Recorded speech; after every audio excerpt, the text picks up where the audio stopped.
Mais la manifestation servait à quoi? D'ailleurs, L'appel à la manifestation. C'est contre la police. Non, c'est pas contre la police. Oui, c'est contre la police. Ils ont maquillé ça, effectivement, avec toute une de blanche, de violence policière, de racisme Non, systémique, etc. Mais on voit bien que si vous dites violence policière, ça veut dire que vous incriminez toute la police. D'accord? Vous ne parlez pas de bavure, vous parlez de violence policière. Quand vous parlez de racisme systémique dans la police, c'est-à-dire que toute la police est raciste. Non, mais ceux qui ont organisé cette manif, la gauche et l'extrême gauche, exactement. Et vous savez, au-delà de ça, parce que ça, on en a beaucoup parlé, mais à Besançon, dans la manifestation, vous aviez un gars qui portait une pancarte avec marqué « Un flic, une balle ». Vous vous rendez compte, hein, et personne l'a dégagé. Il est resté avec sa pancarte. Imaginez que dans une manif organisée par le Rassemblement National ou Reconquête, il y a un type qui avait avec une pancarte, une racaille, une balle. Ben, je peux vous dire que toutes les matinales se seraient ouvertes sur le champ des partisans en disant une incitation à la haine, stigmatisation, etc. Là, personne n'a moufté. C'est un scandale. Ni les médias, ni encore moins les organisateurs sur place. Et ça pose question quand Stéphane même. Tiki. J'ai juste une question. Est-ce qu'il y a des juges du syndicat de la magistrature qui ont été identifiés parmi les assaillants de cette voiture ou pas? Non, mais ça, non. Enfin, ils participent à la manif. Oui, à la manif, mais ça, c'est pas des manifestants, c'est des casseurs qui sont arrivés. Mais t'es pas là, vous mélangez tout. Non, je mélange pas tout, parce que déjà, ça, c'était un vrai scandale qu'une institution. Non, mais c'est un autre débat, vous mélangez tout. Là, évidemment que là, les images sont absolument scandaleuses. Quand j'entends, si vous voulez, Sandrine Rousseau, et quand on la voit sur les réseaux sociaux, couper la vidéo pour nous montrer que le policier qui sort de son mais ça, c'est les sites de gauche qui ont fait ça, mais c'est surréaliste. Ils n'ont montré que le policier. Exactement. Alors, ce geste est inadmissible. Excusez-moi. C'est de la récupération, mais c'est une honte de faire ça. Alors, on va aller. Jean Messia, sur l'immigration, il vous a convaincu, le président? Ben non, parce qu'en fait, c'est du déclaratif, et encore, c'est un déclaratif pour le moins mièvre.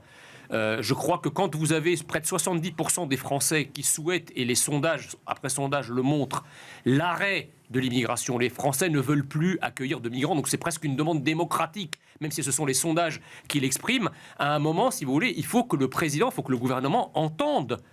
Aujourd'hui, d'après les travaux, le rapport de M. Gourevitch, la France dépense 54 milliards d'euros chaque année pour l'immigration.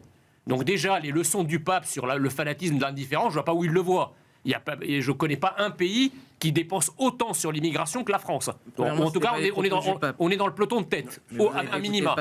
Ça, c'est la première chose. La deuxième chose, c'est que nous avons déjà le trop-plein. C'est pour ça, d'ailleurs, qu'il n'a pas rajouté la phrase « et il nous en faut prendre notre juste part » parce qu'on l'a déjà prise.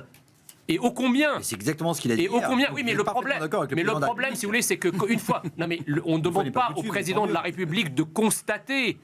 On lui demande même pas de diagnostiquer, encore que le diagnostic soit important. On lui demande de fixer un cap. Qu'est-ce qu'il va faire?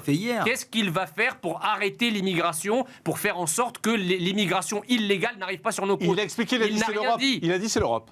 Il a expliqué que c'était l'Europe et que oui, mais comme l'Europe est favorable à l'immigration, on n'est pas sorti de l'auberge. Voilà. Jessica Languerre, sur l'immigration.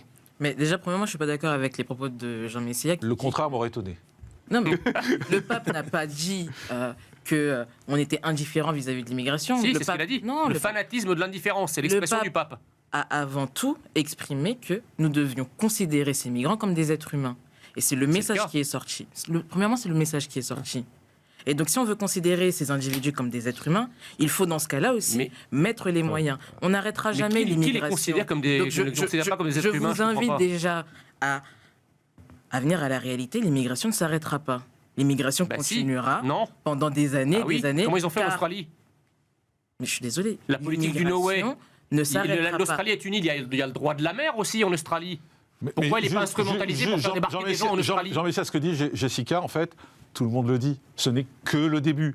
On est au début d'une... Ça, je veux pas l'entendre. Même Nicolas Sarkozy, c'est un des premiers à l'avoir dit, on n'est qu'au début d'une grande vague migratoire. Et Nicolas Sarkozy va plus loin, parce qu'il dit même, ça n'a même pas commencé. Mais Jean-Marc Morandini, c'est quelque chose qui est inaudible. On ne demande pas à un président de la République qui a tous les leviers de la souveraineté entre ses mains pour pouvoir agir sur le réel, de venir nous expliquer que le réel va le submerger. Ok, il y a effectivement un phénomène migratoire qui se prépare. Très bien. Nous, ce qu'on demande au président de la République, c'est pas de le décrire, c'est pas de décrire ce qui va se passer, c'est de dire comment il va faire pour faire en sorte que ce réel n'affecte pas négativement la France.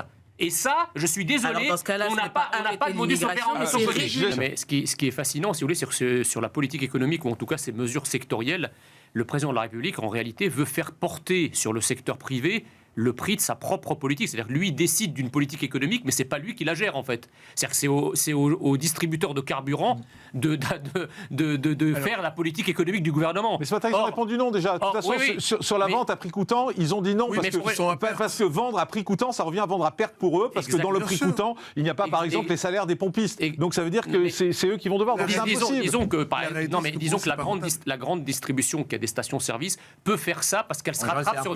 Voilà, c'est ça. Mais par contre, tous les pompistes qui sont dans les zones rurales, qui sont des indépendants... Donc c'est non. En sachant le poids de la voiture, parce que donc c'est non. Oui, bien sûr. Alors c'est vrai que le geste de cette mère est inqualifiable et inexcusable. On ne se fait pas justice soi-même. Bon, ça c'est clair pour tout le monde. Maintenant, le problème, c'est que nous avons aussi des institutions qui peinent à prendre en compte un certain nombre de souffrances. On se souvient, par exemple, que la jeune Lindsay a fini par se suicider alors même que les parents avaient alerté sur les difficultés et sur le harcèlement et sur la maltraitance de sa fille à l'école sans que ça soit pris en compte. Le jeune Nicolas, un peu plus récemment, on avait vu que l'Académie de Versailles n'a rien trouvé de mieux que de lui d'envoyer à ses parents des lettres types en disant au contraire pas de vague, sinon c'est plutôt vous qui allez payer le prix de vos propos ou de votre plainte. Donc quand on en est face à ça, si vous voulez, face à un mur et qu'on a un enfant en souffrance... mais c'est pas du tout le sujet, là. On ne sait pas, parce que, attendez... C'est vous qui dites que je ne crois pas que la mère... Alors, que la mère est décompensée, ça c'est fort probable, mais enfin, il y a quand même un fait déclencheur. Ouais. La mère n'est pas dingue. Elle n'est pas venue comme ça par hasard en choisissant un gamin au milieu de la foule et en lui faisant subir ça. Il y a certainement un contexte. Oui, mais ça, c'est normal. Je conclue. On voit la réaction hallucinante de la mère. Un dernier mot. Je dirais que si les institutions sont paralysées, sont tétanisés pour prendre à bras-le-corps toutes les illégalités, tous les harcèlements et toutes les souffrances, alors effectivement, il faut s'attendre à ce que les gens se fassent justice eux-mêmes, ce qui n'est pas souhaitable. Est-ce que vous trouvez que le ministre de l'Éducation nationale, Gabriel Attal, est tétanisé ? Il me semble qu'il a envoyé des gestes extrêmement forts. C'est heureux, et je salue son action. Et je salue son action. Enfin, ça fait pas 3 ans qu'il est là. Hein. Non, donc, malheureusement peut-être, mais en tout cas, il faut que les choses se rôdent. Et on sait bien, on est tous d'accord effectivement pour partager que ce sont des sujets qui malheureusement mettent beaucoup de temps à se mettre en place, parce qu'il y a des centaines de milliers d'enfants qui sont maltraités, qui sont victimes de harcèlement, soit à l'école, soit sur les réseaux sociaux tous les ans, et que effectivement c'est une lutte qui va prendre du temps pour inverser à nouveau la tendance. Il y a eu ce fait divers, je sais plus où, je crois que c'était dans le 94, où des policiers sont allés appréhender un harceleur dans sa salle de classe. C'est très bien. Ça a suscité des réactions extrêmement fortes. Le ministre de l'Éducation a dit il est temps effectivement d'inverser la charge de la peur et de la pression. Il faut que ceux qui se rendent coupables de ce type de fait soient sévèrement punis, y compris quand ils ont 14 ou 15 ans. Là, on est dans un cas de figure un peu différent. On voit bien que... Moi, j'ai vu toutes les images dans leur entièreté. Je les trouve extrêmement violentes et vous avez bien fait de couper les passages les plus violents, parce qu'il y a une pluie de coups qui s'abat, des insultes, des propos. C'est inadmissible. Mais on le dit depuis le début, c'est inadmissible. Mais il faut se dire aussi pourquoi la maman a un tel comportement. Et encore une fois, quand on entend des fois l'institution qui ne réagit pas, et encore une fois, c'est pas pour comprendre ce qu'elle fait, mais c'est pour peut-être expliquer. C'est quand l'institution ne réagit pas, on peut se dire, à un moment donné, les gens vont avoir tendance à régler leur compte eux-mêmes. C'est ça le problème. Mais la loi du talion, ça n'est pas la loi de la République. Justement, c'est ce qu'on est en train de dire. Si, la loi du talion, c'est à la République de l'appliquer, justement. C'est pas aux individus. Mais si la République abdique, oui, mais si la République abdique, à ce moment-là, il y a effectivement des comportements de se faire justice soi-même. C'est tout. Excusez-moi, quand Samuel Paty s'est vu rappeler à l'ordre par l'Académie de Versailles en disant il faut... Tout à fait, mais comme la lettre du rectorat aux parents du jeune Nicolas, exactement. c'est dénoncé par le monde.